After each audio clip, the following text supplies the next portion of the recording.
Bismillahirrahmanirrahim. Alhamdulillahirabbil alamin. Wassalatu wassalamu ala asyrafil anbiya'i wal mursalin sayyidina Muhammadin wa ala alihi wa sahbihi ajma'in. Rabbi shrah li sadri wa yassir li amri wahlul 'uqdatam min lisani yafqahu qawli. Assalamualaikum warahmatullahi taala wabarakatuh. Nama saya Muhammad Hasrin bin Haji Abu Hanifah. Nombor student ID 2360108. Penyedia saya ialah Profesor Madya Dr. Ibnul Azli bin Ibrahim. Yang mana pada malam ini saya akan membentangkan sedikit mengenai tajuk hukum taklifi dan hukum wada'i dalam ilmu usul fiqh. Jadi masuk di sana taklifi dan wada'i, iaitu di dalam ilmu fiqh terdapat banyak istilah-istilah yang digunakan kerana ia merupakan sesuatu perkara yang utama di dalam memahami ilmu fiqh yang tertakluk di bawahnya beberapa hukum syarak yang perlu diketahui. Jadi hukum syarak ataupun hukum fiqh terbahagi kepada dua kumpulan, iaitu hukum taklifi dan hukum wada'i. Termasuk bahagian mana dulu? Bahagian taklifi dari segi bahasa, iaitu maksudnya al-taklif, yakni penat, sukar, membebankan ataupun memanatkan. Dengan kata lain, hukum taklifi ialah tuntutan ke atas orang-orang mukallaf sama ada larangan, suruhan ataupun pilihan. Di sana ada dua pendapat itu dari segi jumhur ulama dan dari segi mazhab Hanafi. Yang mana jumhur ulama, diorang ada hukum taklifi ada 5, iaitu wajib, sunat, haram, makruh dan harus, yang mubah. Manakala dari mazhab Hanafi, pandangan mereka iaitu ada 7, iaitu fardu, wajib, sunat, haram, makruh tahrim, makruh tanzih dan harus. Saya akan cuba menerangkan sedikit sebanyak mengenai hukum-hukum pendapat daripada jumhur ulama dan mazhab Hanafi, insyaAllah. Jadi masuk arah wajib dulu. Di sini ada dua pandangan daripada jumhur ulama dan mazhab Hanafi. Dari segi jumhur ulama termasuklah mazhab Syafi'i, kata ni, iaitu dalil yang mengandungi arahan secara tegas agar sesuatu perkara itu dilakukan seperti wajibnya solat fardu, zakat, haji kepada yang mampu dan sebagainya. Dengan kata lain, untuk mudah faham, perkara yang dibuat dapat pahala dan tinggalkan dapat dosa kerana ia adalah wajib. Manakala dari segi mazhab Hanafi, diorang punya pendapat adalah berbeza sedikit.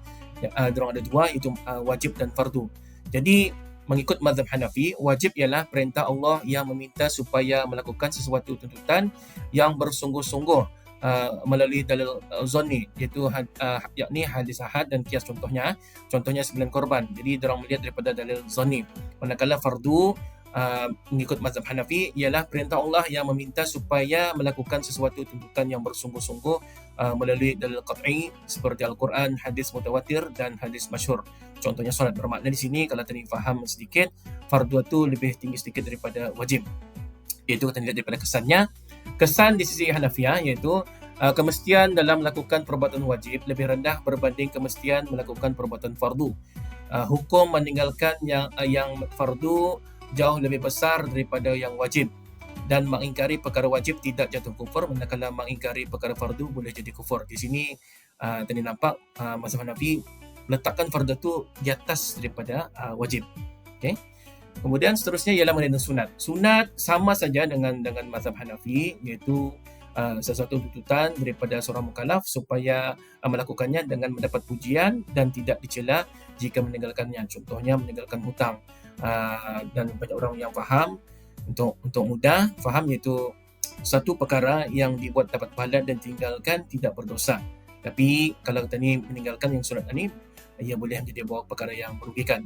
Jadinya kalau orang itu melakukan, ia boleh istilahkan suatu perkara perbuatan yang dapat pahala dan ditinggalkan, ia rugi. Contoh lain seperti sembahyang sunat witir, rawatib, duha dan sebagainya. Jadi mazhab Hanafi pun sama juga. Seterusnya haram. Haram jumhur ulama dan mazhab Hanafi sama saja.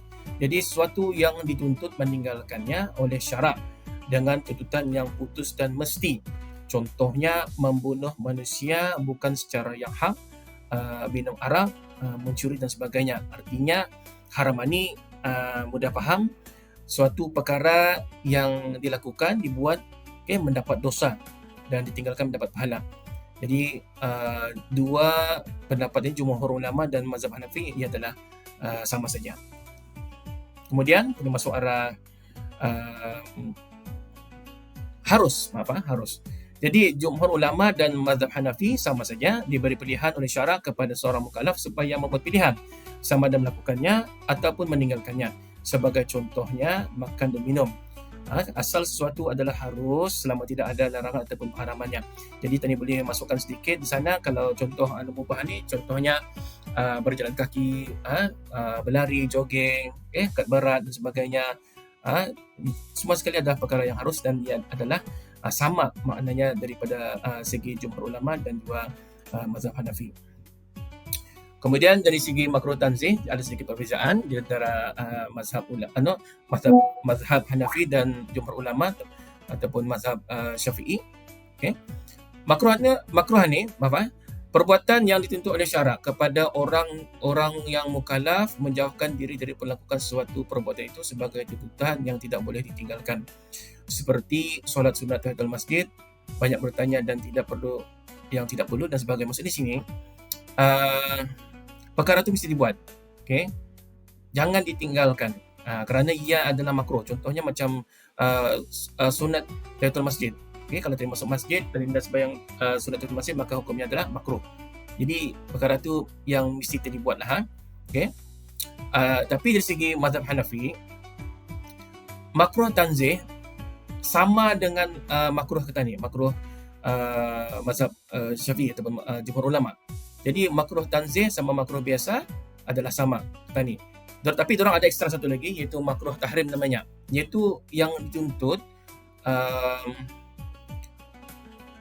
oleh syarak agar ditinggalkan dengan tuntutan yang tegas menurut dalil syarak seperti zanni, seperti hadis ahad. Contohnya meminang pidangan orang lain ataupun membeli barang yang telah dibeli orang lain, hukumnya adalah haram dan berdosa.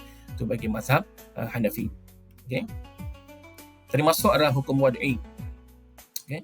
Hukum wad'i ini maksudnya hukum yang meletakkan sebab ataupun syarat bagi sesuatu untuk mengharuskannya atau melarangnya dan dia merupakan sebab bagi musabab. Jadi hukum wad'i ini tadi boleh buatkan ini mudah faham, simple, itu dengan sebab. Sebab jadi bahagian hukum wad'i sana sebab, syarat dan halangan, dan kemudian ada sah dan batal sebelah itu. Kemudian sebab, syarat dan halangan itu hukum ketentuan kerana ia akan menentukan sah atau batalnya sesuatu hukum fiqh itu. Tadi masuk dulu ada bahagian sebab. Sebab di sana ada dua. Okey, ada dua. Yang pertama sebab yang tidak tertakluk dengan perbuatan yang orang mukallaf dan bukan pula dengan kehendak diri sendiri, artinya dengan kuasa Allah Taala. Contohnya tergelincirnya matahari menjadi sebab wajibnya solat zuhur, ataupun yang kedua sebab yang tertakluk dengan perbuatan orang. Yang pertama tadi yang bukan dengan perbuatan orang, yang kedua ni berkaitan dengan perbuatan orang yang mukallaf dan kehendak sendiri. Contohnya membunuh dengan sengaja adalah sebab wajib dikenakan hukuman qisas, ni yang perbuatan manusia itu sendiri.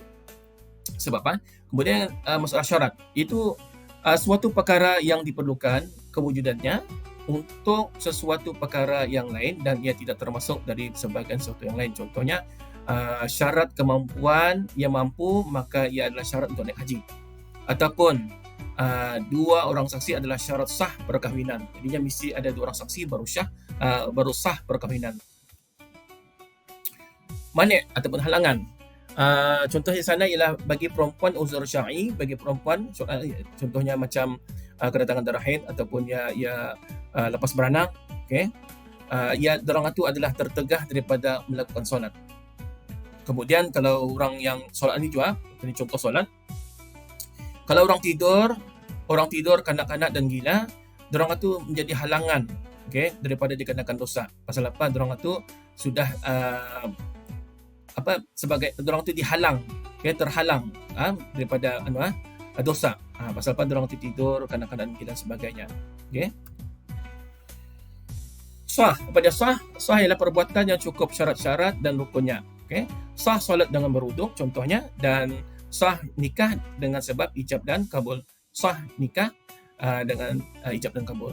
Sah. Kemudian lawannya ialah batal, perbuatan yang merupakan ibadat atau akad yang tidak lulus dari segi hukum syarak. Okay. Batal solat tanpa wuduk ataupun batal munakahat sebab saksinya adalah seorang perempuan ataupun pengantin lelaki itu adalah asalnya seorang perempuan. Okey. Wallahu a'lam bishawab. Terima kasih. Assalamualaikum warahmatullahi wabarakatuh.